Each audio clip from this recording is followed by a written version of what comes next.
बीड प्रकरणाला 1 महिना उलटला। आतापर्यंत 7 आरोपींना अटक झाली आहे, तर 1 जण अजूनही फरार आहे। खंडणी प्रकरणामध्ये वाल्मिक कराडला ने सरेंडर केलेला आहे आणि सध्या तो सीआयडी कोठडीमध्ये आहे। बीड प्रकरणातील आरोपी कृष्णा आंधळे अद्याप फरार आहे। सीआयडी आणि एसआयटी कडून हत्या प्रकरणाचा तपास सुरू आहे। आढावा घेतलेला आहे आमच्या प्रतिनिधींनी, पाहूयात।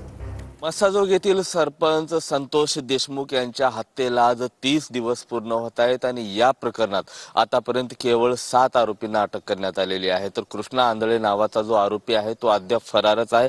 30 दिवस होत असले तरी कृष्णा आंधळेला बीड पोलीस असेल, सीआयडी असेल आणि एसआयटी असेल, हे तिघांचं संयुक्त पथक जे आहे ते पकडलेलं नाही। त्यामुळे बीड पोलिसांचं मोठं अपयश म्हणलं तरी या ठिकाणी आता वावगं वाटणार नाही। खरोखरच वाल्मिक कराड यांचे या खंडणी प्रकरणात काही संबंध आहेत का, त्यांचं कुणाशी बोलणं झालंय का, या सगळ्या गोष्टीची जुळवाजुळव जी आहे ते सीआयडी आणि एसआयटी करताना आपल्याला पाहायला मिळते। एकंदरीत जर बघितलं आजचा 30 दिवस या हत्याकांड प्रकरणातला आहे, मात्र एक आरोपी जो आहे कृष्णा आंधळे तो अद्याप फरारच आहे।